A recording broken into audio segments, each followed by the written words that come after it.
Welcome to Doctor Warrick's podcast channel.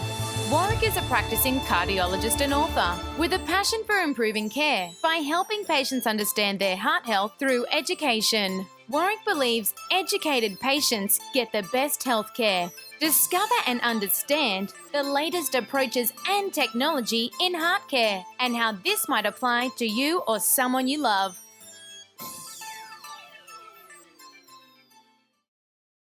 Hi, my name's Doctor Warrick Bishop and welcome to my podcast and videocast station. Today I would like to talk about NAFLD and NASH.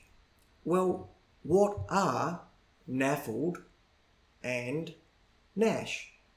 Well, NAFLD is the abbreviation we use for non-alcoholic fatty liver disease. Now, that's a pretty, it's a bit of a mouthful. Non-alcoholic fatty liver disease really defines problems with the liver, with fat accumulation within the liver that is not driven by alcohol consumption, which up until recent years has been the most common cause for fat accumulation within the liver.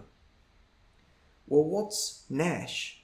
NASH is non-alcoholic steatohepatitis, and that means fatty liver inflammation. So NASH is non-alcoholic steatohepatitis, NASH.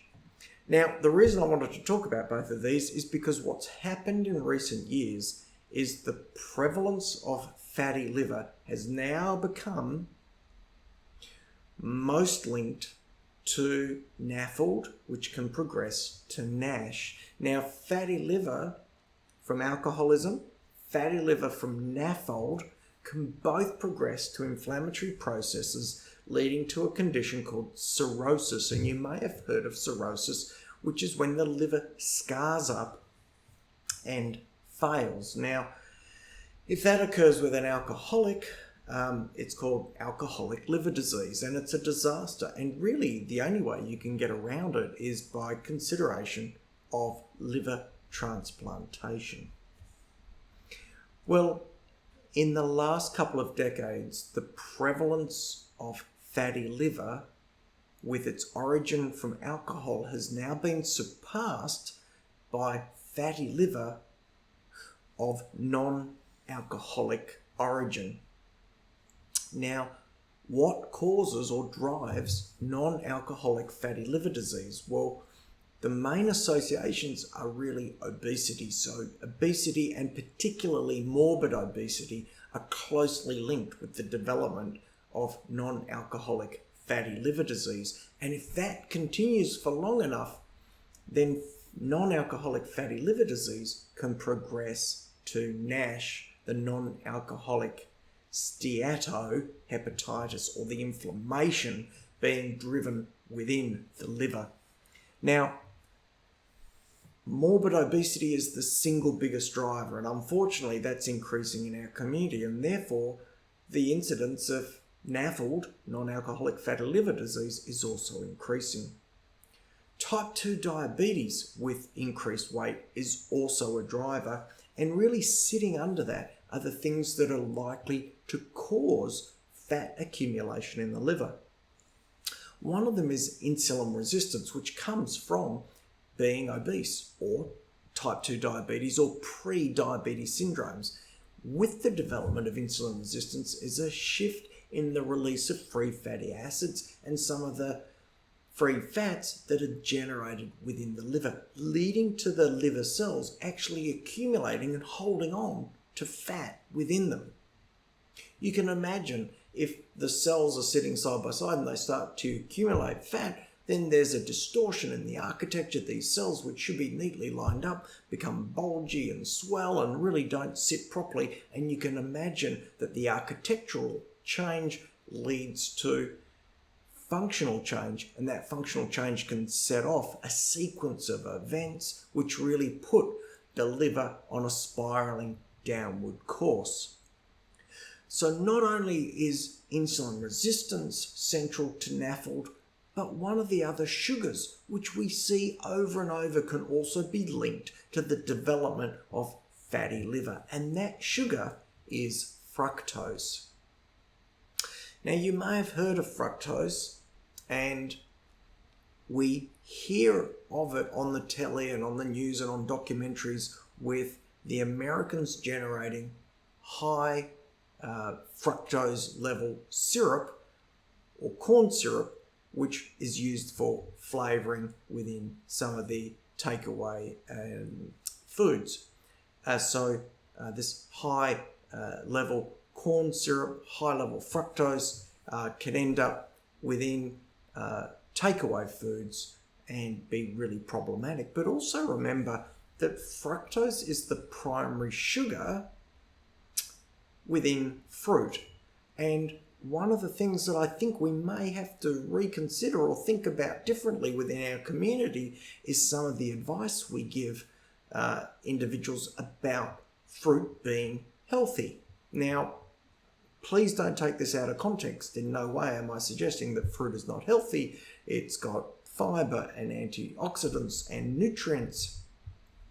But for someone who's carrying excess weight, for a child, for example, whose parents are overweight, then this child may well be at risk of development of fatty liver if we're not careful in the advice we give their parents. And if we give that child fructose through lots of fruit and fruit-based products, whether that's fruit juice or fruit wraps or dehydrated fruit or fruit out of its normal setting, we may well be overloading that child's liver with fructose and driving fatty liver.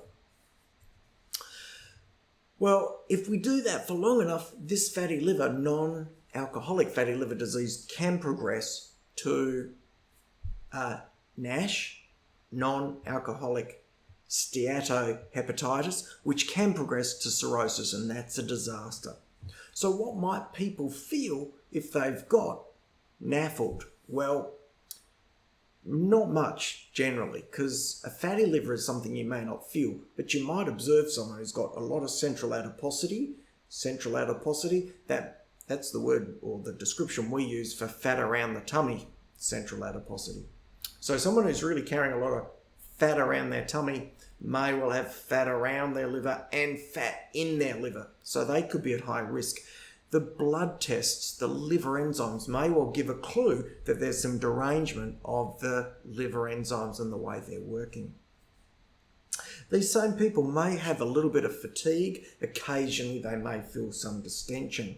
But if the condition continues from NAFLD to NASH to cirrhosis, then we see all the hallmarks of liver failure. And that can be things like itch, red palms, we can see bleeding problems, and as it progresses to end stages, even jaundice, which is it's a disaster and really unable to be easily managed at all. There are a couple of advice or recommendations for people who may be developing NAFLD. And first and foremost is keep the weight down. You've got to keep the weight down, because if you're overweight and you're driving insulin resistance, then you will drive fat accumulation within the liver, full stop.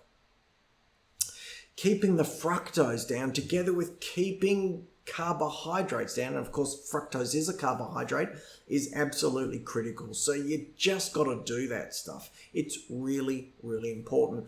In fact, relatively recently, I had a patient who weighed in at somewhere around 150 to 160 odd kilograms. We had been working for many years to try and get his weight down through dietary intervention. It just wasn't working.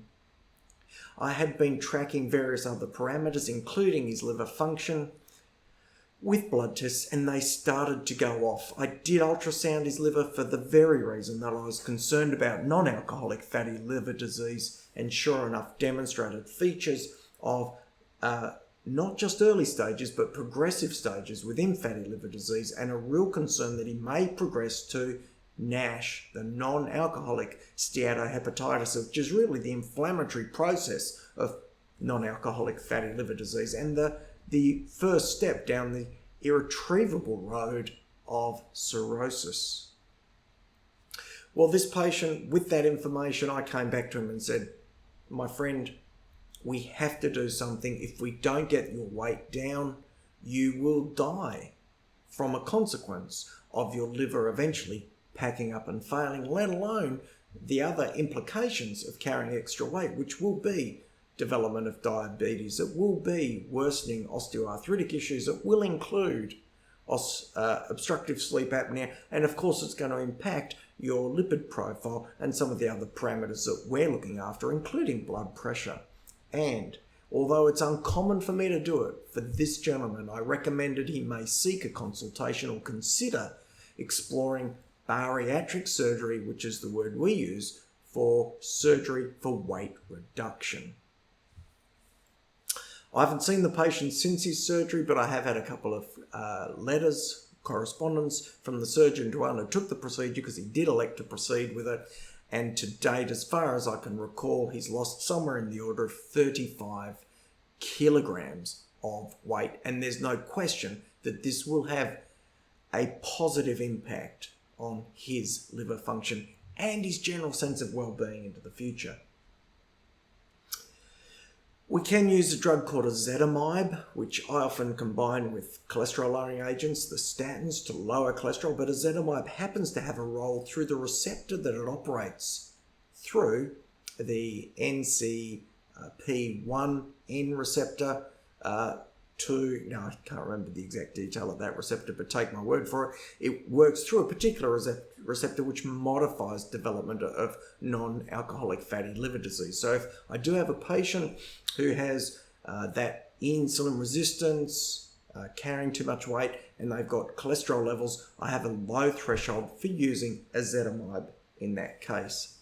Interestingly, I came across a paper just the other day which reassures us that in the setting of non-alcoholic fatty liver disease, that the statins are not detrimental to progression of the condition, and in fact may be slightly protective.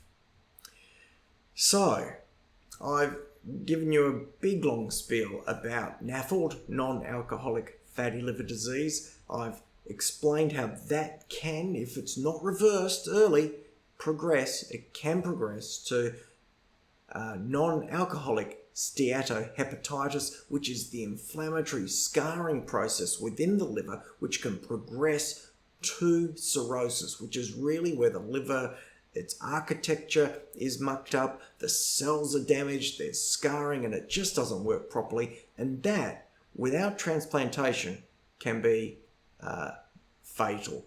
And it's a disaster. It's almost impossible to treat. So what can you do? Well, please don't go so far down the road of carrying too much weight that this could be a problem. Be aware, if the weight is building up, seek help. It is a complication of obesity that people are not aware of, not paying attention to, but it will kill more and more people. I strongly suggest that if you are carrying extra weight, that you explore whether it is excessive by speaking with your GP or your local specialist and putting in place appropriate remedies. Well, I hope you found this discussion about NAFLD and NASH interesting and informative. I hope it's given you some insight into the importance of keeping a close eye to your weight. It really flags fructose as a bit of a concern, so do keep an eye out for that. If you've got any queries or questions, do drop us a line on info@drwarrickbishop.online, and please, if you've got any ideas for future podcasts, I'd love to hear. Again, drop us a note at info@drwarrickbishop.com. No, .online. Until next time, of course, I wish you the very best. Live as well as possible for as long as possible. And Bye for now.